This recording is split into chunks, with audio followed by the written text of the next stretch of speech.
What movie death scene is burned into your memory? The death scene in Saving Private Ryan where the knife slowly goes into the guy's chest. It's still hard to watch even now. Yes. I think this one for me also. It's so visceral and horrific even if it isn't as gory as others. Also, the medic is close second. Both of those scenes were wild, but the medic death was intense. Shot in the liver and knew he was going to die. The actor played that so well. He looked like a scared little boy. So much of that film breaks my heart. On a previous scene, he was talking about how he faked being asleep just so his mom wouldn't bother him, and then hearing him beg for his mom on his dying moments breaks my heart as well. The curb stomp in American History X. Oh God, yeah. I haven't watched that movie in many years, but I can still hear the sound. I have never actually been able to watch it, but I can hear it.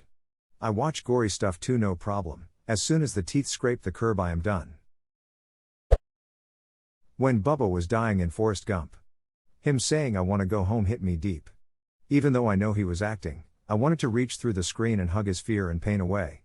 All those young boys dying in the jungle must have been so terrified. Forrest? Why did this happen? You got shot. I know the scene is traumatic and everything, but in text format it reads like Forrest is a stone-cold bastard Lamau. And of course T. Hanks can deliver that line with the complete opposite effect. Forrest Gump is such a classic. Top 5 for sure. A lot of T. Hanks movies are absolute must-watches for me. Forrest Gump, Saving Private Ryan, Catch Me If You Can, Green Mile, Castaway, and Toy Story are all movies I'll watch if they are on TV. I could be going to watch something on Netflix and then be captivated for the rest of the movie. Grab a bowl of ice cream and say, "Ah, duck it, let's watch this pussy watch his friend get killed while he watches, fucking asshole." Ghost Ship. When cable snaps and cuts bunch of people who were happily dancing on deck in half. I watched this as a teen, and as soon as I read your comment, I instantly remembered it as vividly as the first time. What is about that scene? I have watched a lot of horror movies, war movies, sad dramas, but there is something about that scene that sticks out. Maybe the nice, serene music, romantic night at sea, people happily dancing, I just can't forget that wire and then bodies falling down. And if I recall correctly, Cube has similar scene with some cables slicing people and few other similar scenes in other movies, but nothing came close to this one. Spock, I have been, and always shall be, your friend. Of all the souls I have encountered in my travels, his was the most human. Artax, in The Never-Ending Story. Completely wrecked 7-year-old me. Artax. Stupid horse. You've gotta move or you'll die. Move, please. I won't give up. Absolutely heartbreaking. Brooks' death in Shawshank Redemption. Can't get it out of my head. Edit. My first goal, thank you so much. Brooks was here. So was Red. It has to be the face melting in Raiders of the Lost Ark. I mean, it was perfect. When in The Mummy Returns, Imhotep realizes what Rick and Evie have as love, and he looks at Anaxunamun imagining the same, but she just nopes out and he yeets himself to the underworld.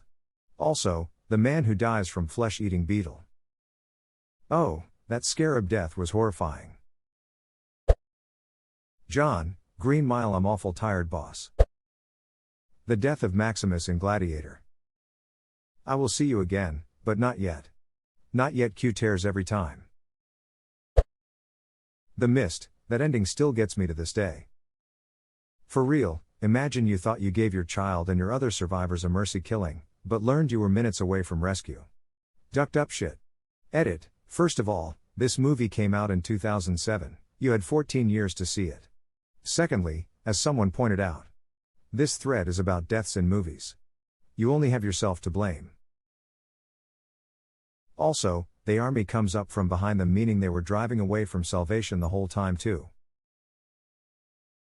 And then seeing the woman in the convoy with her kids who left the store early to go save them. When Percy executes Dell by using dry sponge in The Green Mile. Percy is just one of the worst characters ever put on paper. What a despicable scumbag from every direction. Every scene with him is him just being a complete psycho. Even among Stephen King books, he's easily one of the worst. Funny thing is, the actor who played him seems to be equally as scummy. Yeah, I think he tapped into some real stuff. Not a movie, but there was an episode of MASH I saw as a kid that traumatizes me to this day. The whole episode, which I haven't seen since I was about 9, so forgive any incorrect details, is about a group of army and civilians hiding from the enemy. One lady has a chicken, and they keep telling her to keep it quiet because if it gives away their position they'll all be dead. We find out she smothered the chicken to death to save everyone. But the horror twist is that the soldier telling the story had replaced the actual source of the noise. Her human baby. With a chicken because it was so horrible. I have children now and the thought of making that choice makes me sick to my stomach. That's the last episode and it was Hawkeye, of course it had to be Hawkeye, who was so traumatized he remembered it as a chicken. I saw that as a teen, on a rerun. To this day, I still can't watch that part. When Hawkeye comes to grips that it wasn't a chicken, she had smothered her baby to save everyone on the bus, the look on his face is just haunted. God bless Alan Alda for his performance on that show. I can't think of another actor that can do drama and comedy mixed together so well. My brother, my captain, my king. They will watch for us coming in the White Tower, but you will not return. Hereditary, where Charlie got decapitated by the telephone pole. Everyone talks about this scene when they mention Hereditary and I 100% agree that it's harrowing. But that scene where Toni Collette's headless corpse floats into the treehouse was so visually disturbing to me, I'd cry. I couldn't stop thinking about it for weeks. Her swimming through his doorway is half ducked up and half kinda funny when I watch it. But if I'm ever in the dark and I think about that shot, absolutely terrifying. Tommy Williams' murder in The Shawshank Redemption. Something about the way his feet were pointed when the camera zooms out. Gives me the shivers. The young man in front of his father in Pan's Labyrinth. Brutal. Edit, thanks for the silver and the unwholesome awards. I don't know if I don't understand the meaning of them or people of Reddit are a very sick strange bunch. Probably both. Every time I read Pan's Labyrinth on Reddit I have to tell the story that this movie was rated for 12 years old kids the first week it came out here in Germany. The movie poster makes it look like a fairy tale. Rufio and Hook.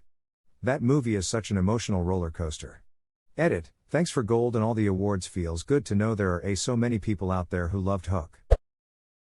Boromir LOTR dude. Yes.